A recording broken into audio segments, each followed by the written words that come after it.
Hello, everyone. Welcome to ELI, the place where you get your daily dose of inspiration for entrepreneurship. And today we have with us Sathvik Vishwanathan, who is the co-founder and CEO of Unocoin, which is a Bitcoin and crypto trading platform based out of India. Hi, Sathvik. Welcome to the show. Yeah, thank you. Thank you, Priyanjan.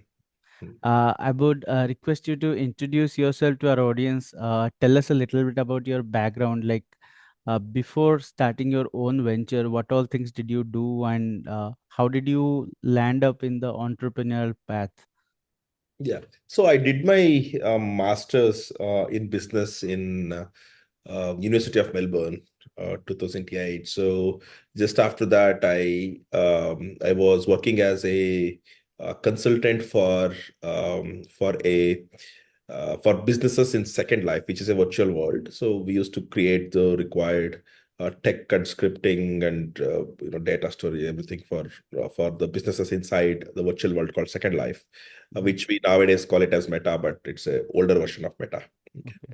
So, and the way we earn money in it is through a closed loop currency called Indian dollars. And when I had to transfer that Indian dollars back to India, I had to use the service called PayPal, so which Mm, charged me about 3.9% as transaction fees and another 3% as conversion fees. So losing about 7% of money for 4 years quite add up a lot. And I was looking at a better alternatives to bring that money from US to India. And I happened to stumble upon Bitcoin in 2012, mhm. right? So, but yeah, that once you get into it, it kind of got into that rabbit hole of like trying to learn everything because I'm from a tech background and I want to know how it works without a middleman, Okay. without anyone in between from anywhere to anywhere in the world, kind of thing. And then I happened to go to one of the meetups in that was organized in Bangalore in 2012.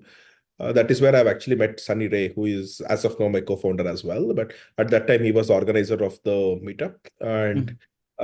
there the one issue we started encountering that those meetups happening every week is Mm, okay. People were coming there, they were talking about Bitcoin, but there was no place to buy Bitcoin, and mm, people who are coming there are hoping that someone else who will come for the meetup may have some Bitcoin to sell, right? So there is a kind of aura at that point of time.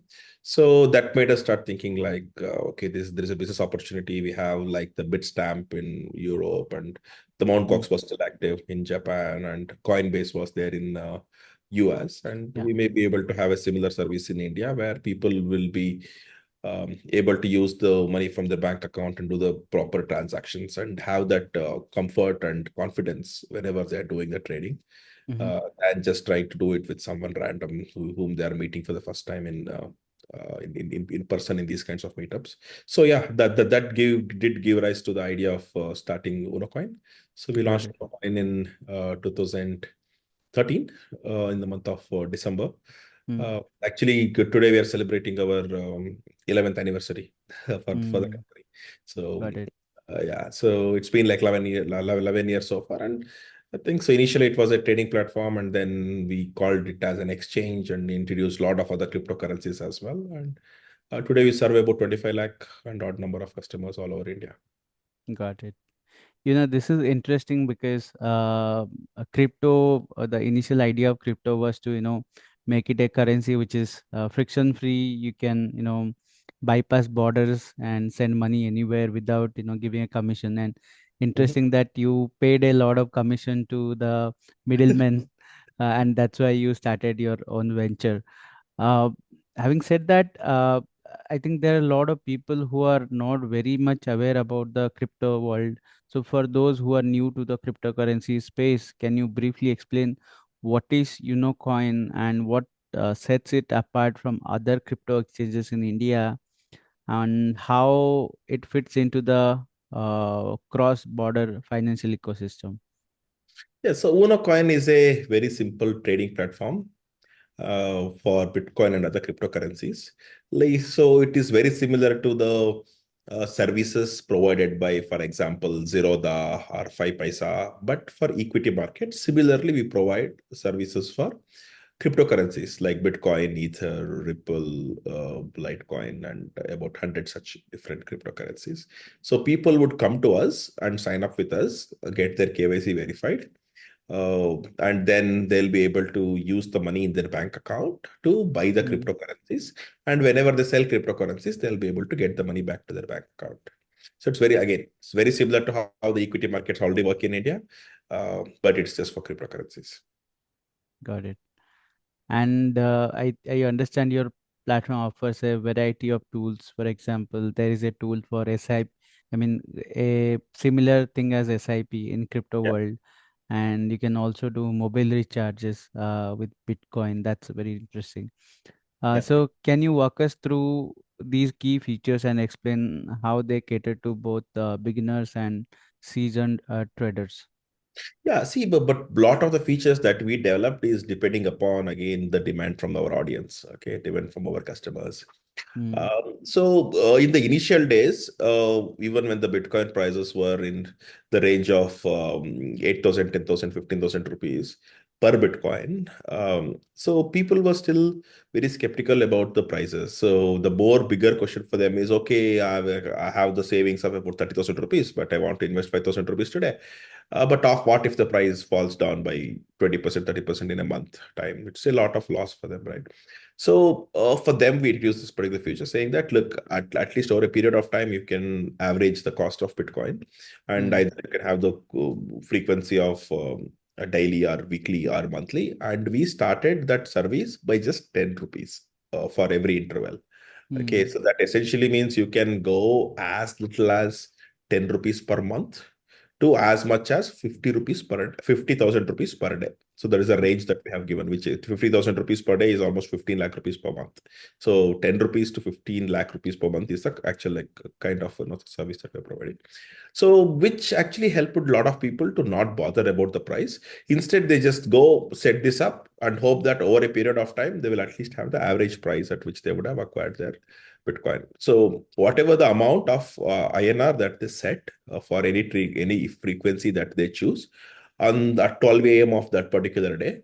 So there is a program that runs and buys the Bitcoin for them for their account at the current market price. So which mm, essentially means if you do it tens of times or hundreds of times over a period of time, it will help you, average out. But then there was a set of people who used to get money for whatever they're living or for whatever work they are trying to do as a freelancer. So a lot of them, the check size that they used to get every week or every month was like in the matter of $150, $200, which probably will add up to about $1,000 a month kind of mm, thing. So they understood, okay, if they're using Bitcoin as a mode of payment, they can save a little bit of money, maybe $5, $10. But the bigger worry for them is they literally have to wait when the exact Bitcoin gonna come to their account, and then they just want to sell it so that they are not exposed to volatility of Bitcoin. Okay, so and because of the time differences, that used to happen sometimes for many of them at midnight, right? It's 3 a.m., 4 a.m., 5 a.m. or sometime. So mm, then, so what we did, okay, fine, we'll do a feature called auto sell. So that will just give you a separate Bitcoin address, and any person, whoever is getting the Bitcoin to that particular address, without the further instructions from the customer from that person, it will get automatically sold at the same mm, market price. So which essentially means you're reducing the market volatility window. So as mm, soon as it is sold, it's pretty much the same price, right? So it would not have varied much. So these are the things that we did. Again, it's not like how today we see a price difference on the worst day of 5% and on the best day not even like 1%. But that used to be in terms of 30% in the initial days, right? So that's another thing. And one other thing that we used to ask is, okay, Bitcoin right now it is just about speculation. There is no utility. When they thought, okay, like we'll give some features to help you, recharge your mobile phone, buy some tickets on Book My Show, buy books and CDs and gifts and toys on Sapna Book House. Then buy the server space on some, the data centers and tickets for the bus and flights as well. So yeah, we signed up quite a lot of merchants, and the merchants also allowed our services because right now I don't know the exact frequency, but it used to be about T plus two. Whenever people pay through any kind of online banking or credit cards, etc. So, mm, but using Bitcoin as a mode of payment, if they're receiving, the first thing is that will happen at a 0% transaction fees, which means they'll get everything. Wow. 0% transaction fees, and it's just matter of 1 hour. So they used to get the money into their bank account in just 1 hour. So if you actually see it a little bit more closely, so for a lot of retailers, their uh, their their margins are in terms of about 5% Mm-hmm. of the product, right? So they're getting an article for 95 rupees and they're selling it for 100, and they get 5 rupees as their profit for whatever service they are providing, right? And out of the which, it used to be about 2% if the customer ends up using a credit card, which means out of the 5% that they're doing, the 2% is just going away, which means they only are Right. left with 3, which means out of the revenue that they got, it got short by 40% of the revenue, right? So Mm. now the moment they started using they started using the Bitcoin as a mode of payment, it kind of is paying them all 100%, even though people are using online, right? So it actually technically it increases their revenue quite a bit, right? And it's the same day payment, which like help them. So that is one thing we tried developing at that point of time. And after that, Bitcoin was famous, was the only thing which was quite famous till 2016. But I think to 2017, there were a lot of other alternative currencies, alternative coins and cryptos, right? So Bitcoin that comes up with the generally it comes up with the or like what we call as open source, which means like people can read the source code of the Bitcoin software and how it works. Mm. Uh, and there were people who are replicating that and trying to do their own cryptocurrencies and trying to give different utility and trying to find the different set of audience for those kind of currencies already at that point of time. So those also start picking up. So then we had a customers asking us like we should be listing them as well and provide the exchange service than just trading platform where it's like a brokerage. So Mm. we did that. And the recent few things that we have added is people can take a loan if they have Bitcoin by using it as collateral. And if they already have something called USDT, which is a stable coin that we call, Mm. which is usually pegged to, one USDT is $1 American. They can even earn a small interest rate by doing a fixed deposit. So realistically speaking, in the crypto world, we can do most of the things that banking would do for Mm. normal Indian rupees. So, but it is still a evolving industry for us. So one thing at a time we are seeing and getting it added up. So that's what it looks like for us. Got it. And speaking of the personas you target, so I understand it's a broad spectrum of people you are targeting, starting from 50 or 10 rupees per month to 15 lakh per month. So, and I think Unicorn's tagline is also bringing Bitcoin to the billions. Yeah. So, are you really, assuming that a billion people means the entire population of India? So, do you think that one day everybody will be using crypto? And I mean, how do you foresee the future? And tell us a little bit about the personas you are targeting.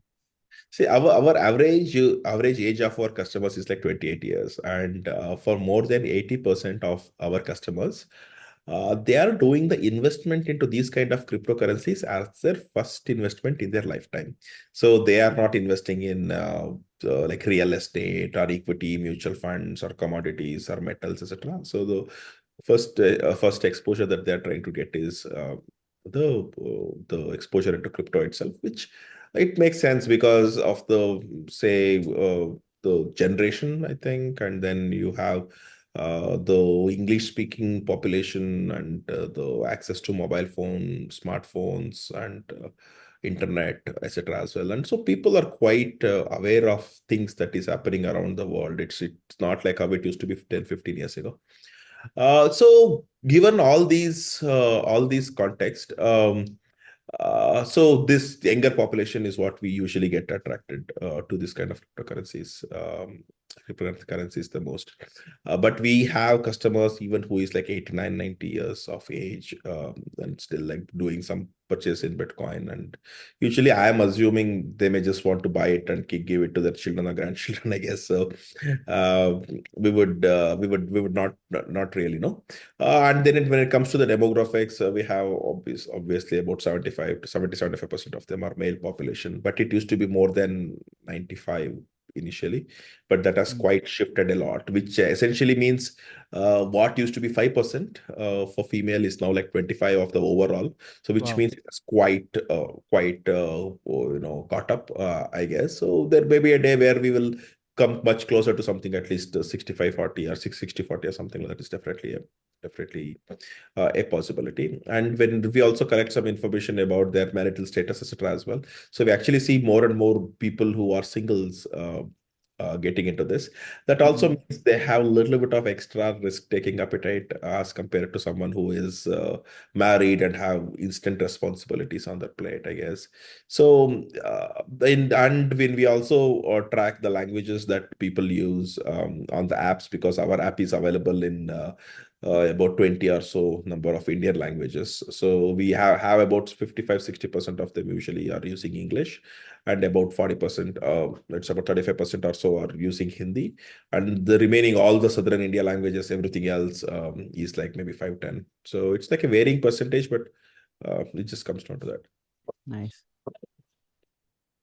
So yeah, it's very interesting to see how India is evolving in this particular new industry, and compare it directly with a lot of data available in other countries like developer countries, right? Um, so nowadays people are not ignorant anymore. They exactly know what they're doing, and they can get the information from 10 different places and take a informed decision. So, but we still continue to promote that it's risky in nature, and one should do the research before they buy the crypto. Got it. So now let's have a discussion around the regulatory climate. So Indian crypto story has been a roller coaster, and government stance has fluctuated over the years. I think from RBI's banking restrictions to Supreme Court's intervention, and then introduction of TDS. So, how has Unocoin navigated through these changes? And so these changes are, I mean, they can make or break a business overnight, and it's very difficult to, first foresee and then, adapt in a short span of time. How has Unocoin navigated these changes, and what do you foresee about the regulatory framework of crypto in India? Because I think a lot of changes have happened recently. For example, the US government has changed their stance, also changed around crypto. And in India, the RBI governor also has been replaced by a new person. So, what do you foresee about the future?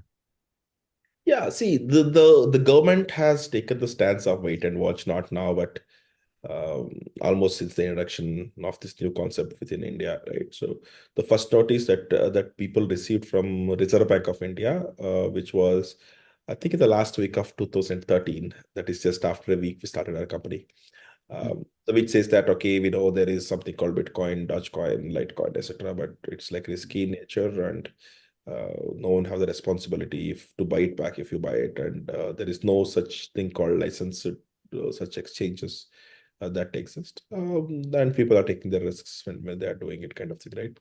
So they did that for about like 3 more years. So there were a few other, no, few similar notices that happened in 2015 and 16 as well. But in beginning part of 2018, they came up with a stance saying that their regulated entities, which are banks, should not provide the banking services for the cryptocurrency customers and exchanges. So that actually was a kind of death blow, I would say, because it's kind of the lifeblood for making the business to work, to have the Mhm. access to banking services. So we literally had to fight that for about 2 years. The Supreme Court saying that, look, if crypto is not outlawed, then it should not have the restrictions of like the right of having a banking Mhm. policy. So yes, it took about 2 years to fight this through. So in 2020, again, the Supreme Court gave out with a verdict that it's fine. Like it's the notice is set aside, and banks should not consider this as a notice, thing like that, and they can provide the services depending upon the risk appetite that the banks have. Right. So again, we started getting the bank account access, and the business has been quite good. since that time. So this is about the RBI side of things. But when it comes to the advertisements, so there were a couple of crypto exchanges which really tried to blow out of proportion whenever they got money from funding and such, which actually kind of triggered multiple organizations to have a little different viewpoint about the advertising the cryptocurrency and exchanges on their platforms. But then there was also the Association for Advertising, so which came out with the guidelines of what should be mandatory and how it should be done and what should not be done. So like you should not promise anything yeah, about it, and you should also always have the disclaimer about the risks and the volatility and everything that gets involved. And people should do their due diligence before getting. So those are the like kind of norms. So that kind of got sorted there. And when it comes to the income tax in 2022, but till 2022 as well, taxes was there. It's not like taxes was never there. Irrespective of what you do, if you have income, you should pay taxes. It's as simple as that. But in 2022, they came up with the new rules of Mhm. how the taxes will be calculated when it comes to the earnings from crypto. So that continues to be effective even today.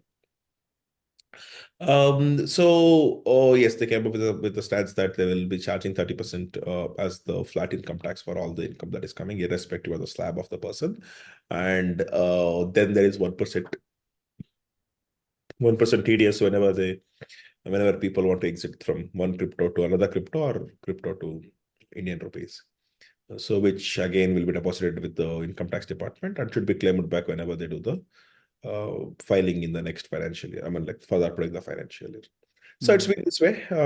So far, I think it's like some pieces of clarity definitely do exist. It's definitely not as blind as how it used to be till 2020.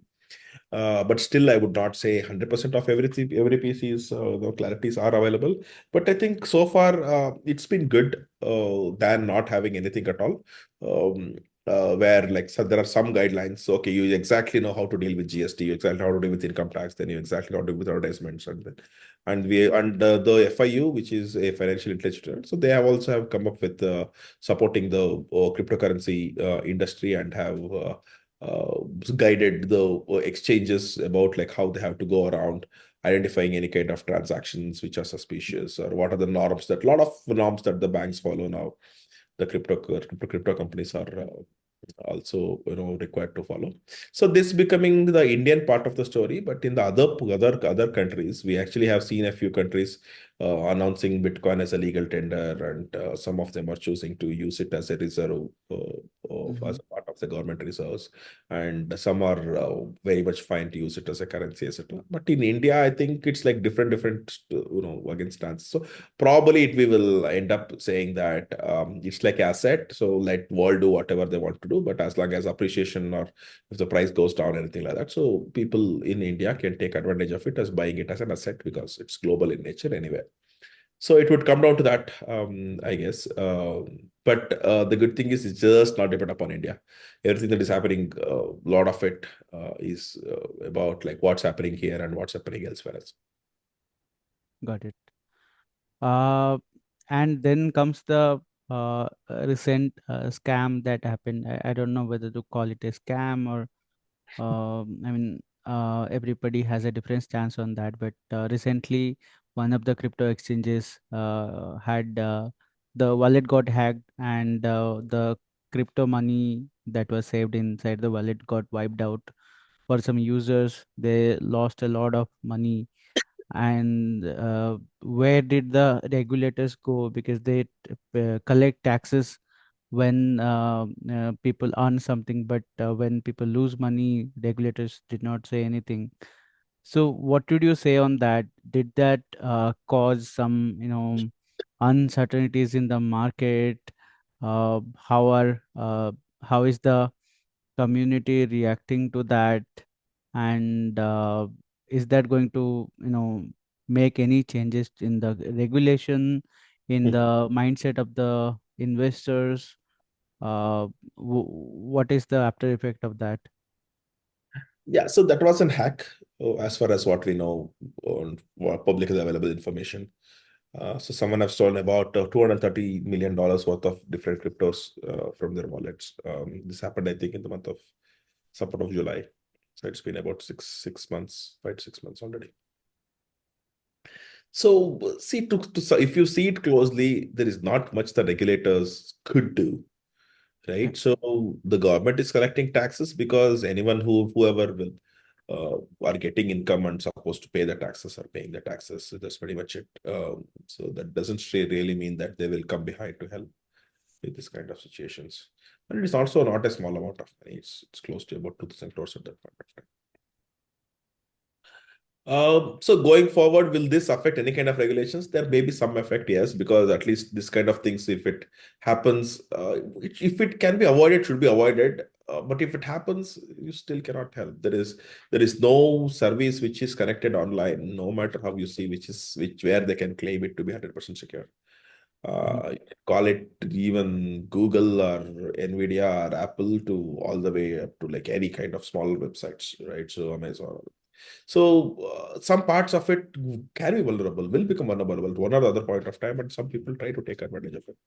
But when it comes to crypto, yes, if they can succeed, then that's like a lot of money. It's like real money at one shot, right? So getting that kind of money by hacking some other some other service is very tough and challenging as compared to, okay, target just the crypto related services. Kind of. Mhm. Got it. So going forward, probably if any regulators steps up and says, okay, I'll create some regulations for the industry, they may start providing the guidelines of what are the things that should be in place and how the testing and how the signatures, digital signatures, and all such things should be handled. So go in that direction. And has Unocoin taken any countermeasures to, avoid some, let's say the same thing happens to your exchange. How would you deal with that and how will you avoid that? See, avoiding it is like we have our own mechanisms, and again, really being transparent about those mechanisms will kind of counterproductive, right? So we don't want to talk too much about it. But on the other side, we also make sure that in single addresses or single methodology, such huge risk does not exist. And yeah, I mean, we like them. We also provide custody services for our customers for crypto. So yes, we definitely have our measures, and whenever these things happens, it's again a caution for us to like recheck everything again once in place to make sure that the chances of that we can only make it lesser and lesser and lesser. So there is nothing called zero, or whoever it could be online. So it's not Mhm. just us. So people also need to understand it. And also another good thing we do is we allow our customers to withdraw the crypto. So they can withdraw it and just hold it in their cold storage or offline wallets, as compared to living on Unocoin itself. But this was not true when it comes to WazirX. People could not withdraw for various reasons. I mean, there's a lot of conditions, criteria, etc. So that made people even more upset that, okay, you did not let me withdraw also, and now that crypto don't even exist. Like the issue that they're facing. And on the other side, it was kind of known that, or it was predicted that the second part of 2024 and the some part of 2025 could be a very bullish market, right? So Mhm. a lot of people had invested in comparatively the prices were low and really waiting for this to happen, where it's like it grows a little bit so that they can cash out some money. But just before the actual bull market did hit, a lot of people lost their entire money. Uh, Mm. this kind of fact. So that's like the sadder part. Is there no insurance for that? So, in the bank, typical traditional banking domain, everything is backed up by some sort of insurance. Let's say a bank gets wiped out of money, or somebody steals the gold from the bank vault. There is insurance to cover that, at least some percentage of it. Is there no insurance for crypto? I wish there was one which was straightforward and exactly helps with these kinds of things. But also when it comes to that kind of insurance, look, who is paying for that kind of premium? That's also a thing. Let's say if there are like 1,000 exchanges in India and everyone is paying some premium, yes, a insurance company can also take that risk, saying that, okay, if there is some hack, some issue, then I'll try to support it because there's a premium being collected from all exchanges anyway. But given the very smaller number of players in India, and not the insurance companies are not so ready to give the required insurance for these kinds of huge volatile hacks. Mhm. Just It's humongous in nature. But in internationally, there are some options do exist, but again comes at a huge premium, which in India you cannot really go opt in for those kind of services. So it just comes down to like how do you make sure that the chances of that is becoming less. If there is some insurance available free of cost, just because your server or your service includes it or anything like that, then it is good. But else it's tough. And also just imagine how do you prove that it was a hack? How do you prove that it was not like a insider's job, Mhm. etc. as well. But in the good thing, again, a lot of times happens with crypto is whenever this kind of crypto is lost and some part of it is left out and some part of it is gone, the remaining part itself is growing such a size that it just covers the entire whatever the value. So that same thing has happened now with Valsirex also. So I was recently seeing, so out of 230 million or so that was in the hole, and the remaining crypto itself has grown to cover this almost. So there will be a time when they start distributing the crypto. So technically, we will not get the or whoever are the customers will not be able to get the present price for all the crypto they had, but at Mhm. least whatever was lost, more or less all of it should eventually become available if the price sustains, and on the other side, the restructuring or whatever they're trying to do is kind of completed. And if they start distributing the profit, so that definitely will be the case. Let's see. Got it. My final question before we close the session. Tell us, what have you learned about entrepreneurship? Like, how would you explain the process of entrepreneurship to others, and what to expect in an entrepreneur journey? See, entrepreneurship is all about uncertainty, I would say, and it is like the risk-taking ability of an individual. Um, so, at least when it comes to other countries, a failed startup or failed startup founders, yes, they failed. They're trying to do one more thing. It's like as simple as that. But comparatively in India, it's a little bit stigma exists that okay, they tried doing that this things for X, Y, Z number of years, and it still did not work. And they actually are seen a little bit of like a failure to some extent, unless they actually do one more startup and have some kind of success with it, etc. Hmm. So it's like a thing that already exists. But on the other side, when it is entrepreneurship, you really have even though people say you're the boss, I would say there are multiple bosses for the boss. It's like his customers would be a boss, his vendor would be a boss, his employees would be a boss. So essentially, like for everyone, he's answerable. Not like he's not answerable to anyone at all. So it's just the other way around. Then you have your investors, and then you have maybe banks who is giving you loan, Hmm. as well, right? So, and then on the other side, because you're putting extra number of hours than normal, you also have to answer your family members, like why you're not able to spend the normal amount of time with them, etc. as well. Uh, so it sometimes would affect the health of the person because they're not taking enough rest. So those things exist. So one should be actually be prepared for that kind of thing. So being like being a normal entrepreneur and managing it with the proper routine is good. But a lot of times it will only happen once you have established business. But before that, you actually have to burn the oil. Like comparatively, it's tougher thing. So unless one is prepared to put that kind of efforts for at least 5 years, they should not even try doing this. If they're successful in 5 years, maybe that kind of after that they'll be able to set up a bit better routine by putting some part of their business on autopilot. But yeah, so it's not easy. It's tough, but again, definitely rewarding. So one should understand their own risks and rewards, and I think I think pick it up. But nowadays it's like you have new opportunities every single day, right? Yeah. So so many of them, and there are so many artificial intelligence tools also which will tell you which is the next thing which will be more successful in 5 years, right? Mm. Uh, so there are opportunities, and one should assess the risk in it, and it's also an opportunity time, right? So, opportunity time, time opportunity. So that also is there. So one should understand that as well. So a lot of times, if they just try doing something for about 3 or 5 years, and then the startup didn't work, and then trying to going back to like job will be tough for them. Mm. Yeah. The enjoyment or the risks or the ups and downs or the luxury or the ability to network. So what an entrepreneur can get is very different from a very normal person, I think, who is more like an employee. So they have its own pros and cons on both sides.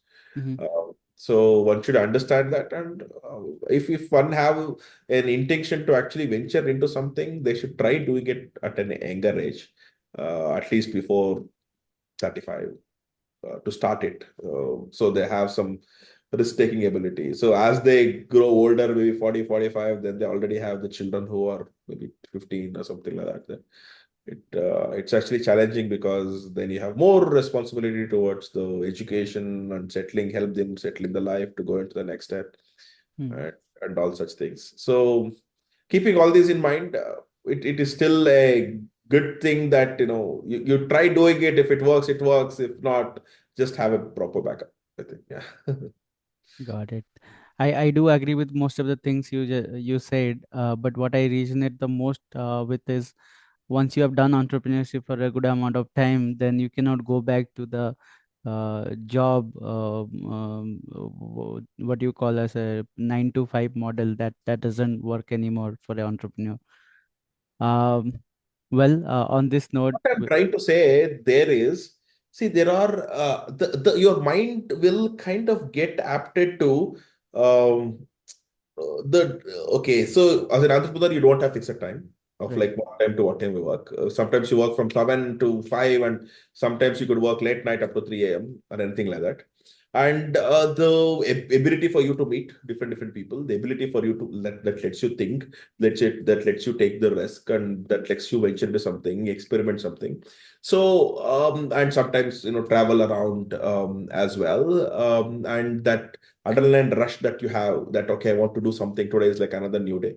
So all of this will be a little different at once you just join it. And it is tough for someone to get acquainted with the very normal lifestyle of a stable good employee, right? Yes. That is where the challenge is. If I ask you, why don't you become like an employee from next year onwards, do I think I'll will you be able? It's like tough. I mean, it's the same with me as well, irrespective of how much money you earn, right? So you cannot manage, you cannot put your mind saying that okay, now I'll just make sure that I reach my office in 9 and deliver everything by 6 and go home. And so that mindset you cannot do. And the amount of things you learn from in this kind of entrepreneurship and kind of startups is way humongous as compared to something from a normal sort of point of view. So actually encourage my employees as well. If anyone is trying to venture into something, then that is the I don't even ask them to stay back if they're putting papers. So fine, just go achieve whatever you want to do, like figure it out. Right. So there are actually at least another like 6 startup founders from our own employees who have gone Wow. out into it and are doing quite well today. So I think that also helps them to venture to the next new thing, and it gives confidence for others as well. It's not like okay, I'm employed today, I will die as an employee. That need not always be the Mm. different situations. You are an employee, but given an opportunity, maybe you can actually have good flare up and try to do something like a little bigger. And we always maintain good relationship with everyone. There are a lot of employees who will be employees today will join to one of my employees created another company. So Wow. that kind of things, and sometimes they visit in my office, all of that. So it's a good relationship. So yeah, this is only possible, if you're an entrepreneur. Else it's different. Yeah. Thanks for joining us, Satvik. I think we learned a lot of things about both entrepreneurship and the crypto world. And I wish the best for the crypto platform that you're building. And that's about it. Yeah. Thank you, Priya. Thank you. Thanks for inviting me.